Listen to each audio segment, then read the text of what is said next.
पड़मामी बड्ढमाणम, आदरणीय अध्यक्ष महोदय, उपस्थित विद्वान, प्रवचन सार परिचर्चा के क्रम में शुभ परिणाम अधिकार यहाँ से प्रारंभ कर रहे हैं और आचार्य इस शुभ परिणाम अधिकार में शुभ परिणाम का महत्व नहीं अपितु तो उसकी असलियत बताना चाहते हैं।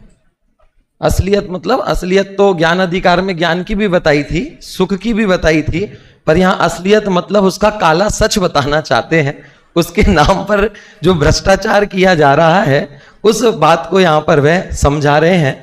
वास्तव में आचार्य यहाँ शुभोपयोग का स्वरूप के माध्यम से शुभोपयोग की हेता हमारे अंदर स्थापित कर रहे हैं। उन्होंने जो शुद्धोपयोग की दुकान खोली है और उस पर जो ग्राहक आ रहा है वह शुभोपयोग की चीज ही मांग रहा है और इसलिए वह शुद्धोपयोग की चीज उसे देने के लिए जो उसका कल्याण करने वाली है उसके लिए जो शुभोपयोग रूपी चीज मांग रहा है उसकी हीनता प्रकट करके उसे शुद्धोपयोग रूप वस्तु देना चाहते हैं जिससे वे अपना कल्याण कर सके। 69 और 70 नंबर की दो गाथाएं मेरे आज के विषय का केंद्र बिंदु हैं।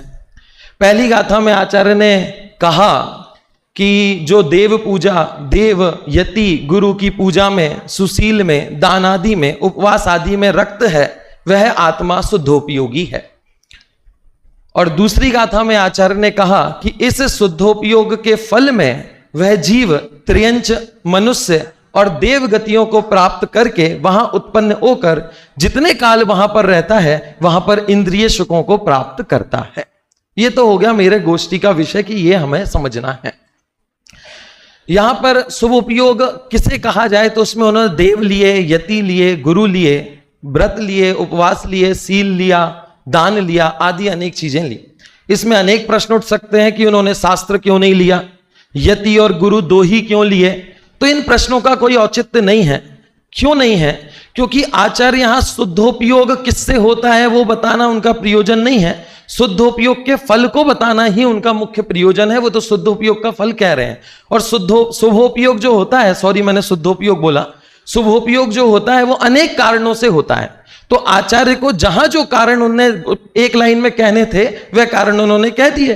क्योंकि आप इसी बात को यदि 158वीं नंबर की गाथा में देखेंगे वहां भी उन्होंने शुभोपयोग का स्वरूप बताया और वहां पर उन्होंने जो कारण बताए वो इससे कुछ मिलते हैं और कुछ अलग हैं। तो उस समय पे जो विषय चल रहा है उस हिसाब से वहां कुछ कारण कह दिए और यहां पर कुछ कारण उन्होंने कह दिए। इसलिए अमृतचंद आचार्य ने तो इस बात पर ध्यान ही नहीं दिया कि क्या कारण बताए, ना उनके बारे में टीका में कोई चर्चा की। देव जयसेन आचार्य ने अपनी टीका में जो कारण बताए उनका स्वरूप बताते हुए, देव का स्वरूप तो हम समझते ही हैं, परमेश्वर अरहंत और सिद्ध देव है। यति में उन्होंने कहा कि जो शुद्धात्म के लीन के लिए अत्यंत प्रयत्नशील हैं, आरूढ़ हैं, उनको उन्होंने यति कहा। और गुरु में कि भेद अभेद रत्नात्रय के जो आराधक हैं, बाहर में दीक्षा आदि के कार्य करते हैं, ऐसे आचार्य उपाध्याय वगैरह को उन्होंने गुरु की श्रेणी में लिया। ज्ञान, दान, उपवास, सील आदि कह के उसे शुभोपयोगी कह दिया। इसमें मुख्य बात एक यह है कि अगर आप इसकी टीका को ध्यान से पढ़ेंगे तो टीका में आचार्य देव ये लिख रहे हैं, टीका के शब्द है, जब यह आत्मा दुख के साधनभूत द्वैत रूप तथा इंद्रिय विषय की अनुराग रूप अशुभ उपयोग की भूमिका का उल्लंघन करके, इसमें इन्होंने इंद्रिय विषय की जो अनुराग है उसे अशुभ उपयोग कहा है। इसका मतलब कि इंद्रिय के विषयों की चाह होना अशुभ उपयोग है। इंद्रियों के विषयों की चाह में किया गया कार्य वह चाहे भले ही धर्म कार्य हो लेकिन उसे अशुभ योग की श्रेणी में ये मान रहे हैं। इसी का सहारा लेकर टोडरमल जी ने भी मोक्षमार्ग प्रकाशक में कहा कि भैया अरहंत आदि से लौकिक प्रयोजन की सिद्धि होती है? नहीं। तो उन्होंने कहा नहीं होती।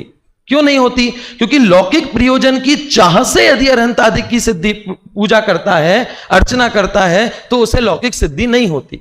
यहां भी ये कह रहे हैं जो विषयों की इच्छा छोड़कर धर्म कार्य में लगता है उसे तो विषय सुख मिल जाएंगे, लेकिन जो विषय सुख की इच्छा से ही धर्म कार्य में लग रहा है तो कह रहे हैं वास्तव में वो शुभोपयोग में है ही नहीं, उसे अशुभोपयोगी कह रहे हैं। और कह रहे हैं इस भूमिका का उल्लंघन करके धर्म अनुराग से किस में आता है? शुभोपयोग में आता है। एक तो ये तो विषय हुआ। इसमें एक प्रश्न आप दूसरी गाथा में भी उठ सकता है कि भैया जब शुभोपयोग का फल बताया तो आपने देव गति बोला, बढ़िया किया, मनुष्य गति बोला, बढ़िया किया, ये त्रियंच गति कैसे शुभोपयोग का फल है? त्रियंच गति कैसे हो सकती है? जानवर होना शुभ उपयोग का फल है। तो इसका एक सामान्य जवाब तो यह है कि त्रियंच में अनेकांत है, वह शुभ भी है और अशुभ भी है। वह आयु की अपेक्षा से शुभ मानी गई है और गति की अपेक्षा से अशुभ मानी गई है, जिसके लिए वह उदाहरण दिया जाता है कि एक सेठ को पता चल गया, राजा को, कि वह मर के मेंढक होने वाला है, तो जब तक उसे गति का पता चला तब तक तो उसके लिए प्रयत्न करता रहा और अपने बच्चे को कहा मुझे तुरंत मार देना, मैं वहां रह भी नहीं पाऊंगा। क्यों? वहां पर अशुभ त्रियंच गति में जाने वाला है, उसको यह मन में था। और जैसे ही वो मेंढक बना और फिर जब उसे मारने के लिए डंडा उठाया तब वह उसमें छुप रहा है, क्योंकि वहां पे उसको त्रियंच आयु शुभ लग रही है। तो गति अशुभ श्रेणी में लिया है और आयु को त्रियंच। ये तो एक सामान्य उत्तर, लेकिन मैं इसमें यह कहना चाहता हूं कि यहां पर आचार्य का उद्देश्य शुभ उपयोग का फल ये 3 गति बताना है ही नहीं। शुभ उपयोग का फल तो वे 11वीं और 12वीं गाथा में बता के आए हैं। जब उन्होंने 11वीं 12वीं गाथा लिखी तब शुद्ध उपयोग का फल बताया। शुभ उपयोग का फल उन्होंने कहा कि स्वर्ग की प्राप्ति होती है और उत्तम मनुष्य गति की प्राप्ति होती है, सुमनुष्य होता है। और अशुभ उपयोग में उन्होंने लिखा कि कुमनुष्य होता है, त्रियंच होता है और नरक गति में जाता है। शुभ उपयोग, अशुभ उपयोग और शुद्ध उपयोग का फल तो पहले बताए आए हैं। यहां क्या कर रहे हैं? कह रहे हैं यहां तो उन्हें शुभ उपयोग के फल में जो इंद्रिय विषय मिलते हैं, शुभ उपयोग का फल इंद्रिय विषय बताना है। अब वह इंद्रिय विषय कहां उपलब्ध है? कि 4 गतियों में जीव पाया जाता है और 4 गतियों में से 3 गतियों में इंद्रिय के विषय उपलब्ध हैं। नरक गति को इसलिए नहीं लिया क्योंकि वहां उपलब्ध नहीं है। त्रियंच गति में इंद्रिय के विषय भी उपलब्ध होते हैं और अच्छे विषय उपलब्ध होते हैं, जिसके लिए दादा उदाहरण देते हैं कि भैया अमेरिका में जाओ तो कुत्ते बिल्ली हमसे ज्यादा पुण्यशाली दिखते हैं। बढ़िया बढ़िया सुंदर सुंदर स्त्रियां उन्हें अपनी गोदी में बिठा के घूमती हैं, चुम्मी देती हैं, और उनका जो बिस्किट होता है ना, आप जो पार्ले जी बिस्किट खाते हो 5 रुपए वाला, उनका बिस्किट ही 200 रुपए का आता है। अब वो ज्यादा पुण्य, उसको ज्यादा इंद्रिय के सुख मिले हैं। हमें एसी में रहता है, गाड़ी में घूमता है, 5 स्टार होटल में ठहरता है, और हम लोग कि हमें तो शिविर में आने के लिए भी पहले पूछना पड़ता है कि कैसी व्यवस्था मिलेगी। तो कह रहे हैं कि जहां जहां जिस जिस गति में इंद्रिय सुख उपलब्ध हो सकते थे, उन 3 गतियों के नाम आचार्य ने यहां पर लिख दिए। यहां पे शुभ उपयोग का फल त्रियंच गति है, मनुष्य गति ये नहीं, क्योंकि आचार्य उत्थानिका में ये लिख रहे हैं कि मैं किस शुभ उपयोग का फल बता रहा हूं कि इंद्रिय विषय जिससे प्राप्त होते हैं, ऐसे शुभ उपयोग का फल और उसका स्वरूप यहां पर कहता हूं। तो उत्थानिका में शब्द भी डाला कि इंद्रिय सुख के कारणभूत, इंद्रिय सुख जिससे प्राप्त होता है, ऐसे शुभ उपयोग का मैं वर्णन करता हूं। अब एक बहुत बढ़िया प्रश्न है आचार्य देव से कि आपके मन में यह शुभोपयोग के लिए इतनी कड़वाहट है क्यों? शुभोपयोग बढ़िया तो है ना, आखिरकार काम तो उससे ही होगा। आपके मन में ये कड़वाहट है क्यों? ये प्रश्न मुझे आचार्य से पूछना है। मैं अपने मुंह से नहीं पूछता, दादा से कहलवाता हूं। और दादा ने अपने तत्व चिंतन में एक बात लिखी है इस संबंध में ही, पुण्य को भी पापवती ही हे कहकर आपने, पुण्य का अपमान प्रभुवर कर दिया है आपने। संसार में सुख शांति दाता स्वर्ग दाता पुण्य है, परंपरा से कहो तो अपवर्ग दाता पुण्य है। ये दादा का प्रश्न है कुंद कुंद आचार्य से कि पुण्य की तो इतनी महिमा है, आप इसको हे कहकर सुपरिणाम अधिकार में उसको बुलाते हो पहले और फिर उसको धत्कारते हो और लोगों को उससे दूर करते हो, ऐसा कर क्यों रहे हो? तो कुंद कुंद आचार्य का जवाब भी दादा लिखते हैं, आश्रव है हे एवं बंद भी जब हे है, मुक्ति रमा की प्राप्ति में इसका न रंच प्रदेह है। जब सभी आश्रव हे हैं, जब बंद भी सब हे हैं, पुण्य पाप उनके भेद हैं, अतएव वे भी हे हैं। कि बंद के कारण तो आश्रव बंद है ना, और पुण्य भी आश्रव है और पाप बंद भी आश्रव, पुण्य भी बंद ही है, इसलिए दोनों ये हैं, शुभोपयोग भी है और अशुभ उपयोग भी है। आचार्य ने शुरू में 3 उपयोग बताए 11वीं 12वीं गाथा में। तो शुभोपयोग की, शुद्धोपयोग की चर्चा तो उन्होंने 3 अधिकारों में कर ली, यहां पे सुपरिणाम अधिकार की चर्चा कर रहे हैं। अब प्रश्न है आप अशुभ उपयोग की चर्चा कब करने वाले हो? तो कह रहे हैं कि अशुभ उपयोग कोई अलग नहीं है, इसके आगे वाली गाथाओं में आचार्य कहेंगे कि शुभ उपयोग से जो फल मिलता है उसमें जीव दुखी होता है और अशुभ उपयोग से जो फल मिलता है उसमें जीव दुखी होता है। तो दोनों में अंतर किस आधार से करूं कि दोनों ही शुभ उपयोग और अशुभ उपयोग को वो एक श्रेणी में रख के इंद्रिय सुख मिलके फिर बाद में दुखी मिलना है, ऐसी बात वे यहां पर कह रहे हैं। ये जो आचार्य ने इंद्रिय की हेता प्रकट की है शुभ उपयोग की, उसके 3 कारण भी बताए दादा ने अपनी टीका में। पहला कारण कि भैया जो इंद्रियों के सुख आपको मिलते दिखाई दे रहे हैं, इसकी महानता उन्हें नहीं बतानी है शुभोपयोग की। महान तो शुद्धोपयोग है, उसकी चर्चा कर रहे हैं, उसका ही ढिंडोरा पीटना है, इसलिए इसकी चर्चा नहीं है। दूसरी बात कि शुभोपयोग के फल में धर्म का साधन भी तो मिलता है। ये धर्म के संयोग जो हमें मिले हैं ये शुभोपयोग के फल में ही तो है, तो उसको हे क्यों कह रहे हैं? तो दादा कहते हैं कि भैया ये शुभोपयोग के फल में धर्म के संयोग मिलना तो नगण्य है। कितने लोगों को मिलते हैं धर्म के संयोग, और विषय कसाई की संयोग कितने लोगों को मिलते हैं? हम यहां पर इतने लोग हैं, संपत्तिवान, संयोगवान, संपन्न, खूब प्रतिभावान, इतने सारे लोग भारत में कितने होंगे, और धर्म के संयोग मिलने पर भी धर्म की आराधना वाले कितने जीव हैं? तो उन सबको शुभोपयोग के परिणाम में ही तो ये संयोग मिले हैं। लेकिन शुभोपयोग के परिणाम फल में धर्म के संयोग बहुत ही नगण्य जैसे हैं, किसी जीव को मिलते हैं जैसे हम सभी जीव को मिले। और इसमें एक बात मैं कहना चाहता हूं कि मिलने के बाद भी उनका उपयोग कितना करते हैं। आज हमें ये शुभोपयोग धर्म के परिणाम मिले और हम इसमें क्या कर रहे हैं कि भैया इतना काम हो जाए कि अगले भव में भी शुभोपयोग मिल जाए, अगले भव में भी ये धर्म के संयोग मिल जाए। मैं कहता हूं ऐसी सोच आज हमारी है कि अगले भव में भी ऐसी ही नहीं रहेगी। उधर पे संयोग मिलने के बाद भी हम इसी इंतजार में बैठे रहेंगे कि ये जो संयोग मिले हैं इससे मैं शुभ उपयोग कर लूं ताकि अगले भव में धर्म के संयोग मिल जाए। फिर अगले भव में जाकर फिर मैं इस मान्यता के साथ बैठा रहूंगा कि अभी शुभ उपयोग धर्म के संयोग मिले हैं, अभी शुभ उपयोग कर लूं ताकि फिर से मुझे धर्म के संयोग मिले। आचार्य कह रहे हैं शुभ उपयोग को उपादेय मानकर इससे धर्म के साधन प्राप्त होंगे, ऐसी बुद्धि रख के वास्तव में हम अपने संसार को ही बढ़ा रहे हैं। इसका त्याग तो अभी करने योग्य है। हम ये क्यों सोच रहे हैं कि अगले भव में हमें धर्म के संयोग मिलेंगे और वहां पे हम हमारी आत्मा का कल्याण करेंगे? क्या ये धर्म के संयोग में आत्मा का कल्याण नहीं हो सकता? इसका मतलब अभी भी हमारे अंदर शुभ उपयोग के प्रति उपादेय बुद्धि पड़ी हुई है और उसको आचार्य हे बुद्धि में बदलना चाह रहे हैं। ये गुरुदेव के संयोग से हमें तत्व ज्ञान मिला। क्या इससे अच्छा संयोग आगे मिल सकता है? क्या जो शुद्ध अध्यात्म की बात हमें मिली है, क्या इससे ज्यादा, इससे अच्छा संयोग मिल सकता है?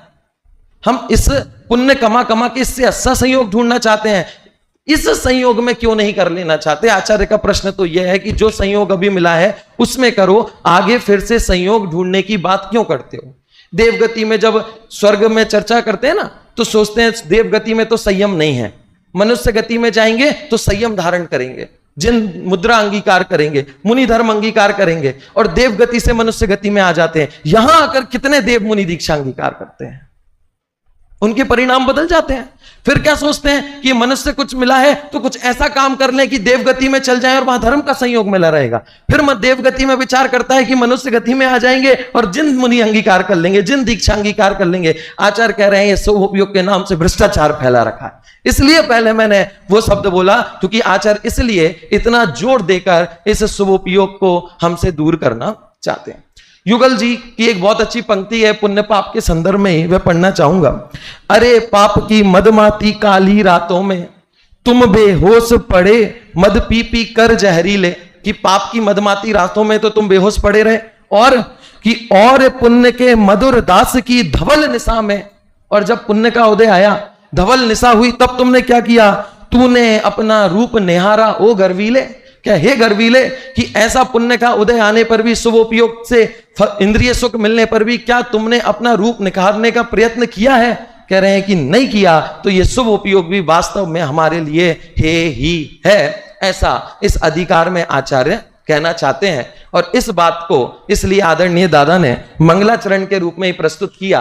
गाथाओं से पहले वो मंगलाचरण करते हैं। शुभ परिणामों से मिले केवल इंद्रिय सुख, किंतु वह सुख सुख नहीं, वह है केवल दुख। इसलिए आचार्य देव यहां इस गाथा में शुभ उपयोग का फल बताकर इंद्रिय सुख बता रहे हैं, और इंद्रिय सुख दुख का कारण है, यह सिद्ध करके इस शुभोपयोग के प्रति हमारी जो उपादेय बुद्धि पड़ी है, इसे धर्म का साधन मानकर इसमें लगने की जो प्रवृत्ति है उसे छोड़कर इसमें हे बुद्धि उत्पन्न कराकर जो शुद्धोपयोग वे हमें प्राप्त कराना चाह रहे हैं वे हमें उपलब्ध कराने की उनकी भावना है। ओम नमः सिद्धेभ्यो। अखिल जी, आपने बहुत सुंदर व्याख्यान किया। मैं आपके व्याख्यान से वास्तव में बहुत प्रभावित हूँ, और आपने जो है मतलब आधुनिक भाषाओं के भी अच्छे अच्छे लच्छेदार प्रयोग किए। मैं आपसे 2 प्रश्न पूछना चाहता हूँ। पहला प्रश्न ये है कि ये आप शुभोपयोग की चर्चा कर रहे हो। अधिकार का नाम तो शुभ परिणाम अधिकार है, तो इसमें शुभोपयोग में और शुभ परिणाम में क्या अंतर है? पहला प्रश्न। दूसरा प्रश्न भी पूछ लेता हूँ, भरोसा नहीं है बाद में मिलेगा कि नहीं मिलेगा। दूसरा प्रश्न ये है कि ये शुभोपयोग के फल में जब इंद्रिय सुख मिलना ही है, और यदि मैंने पहले ही वो शुभोपयोग के पहले ही ये इंद्रिय सुख की कामना कर ली तो आप उसको अशुभ कह रहे हो। ऐसा अन्याय क्यों कर रहे हो?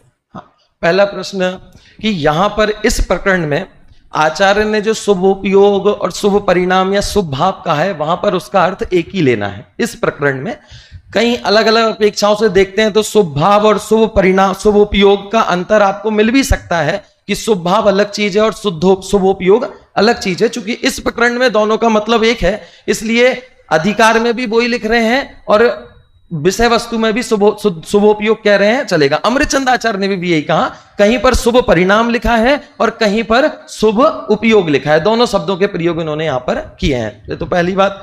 दूसरी बात कि भैया जिसे जिस चीज की चाह होती है उसे वो चीज नहीं मिलती है, संसार का नियम है।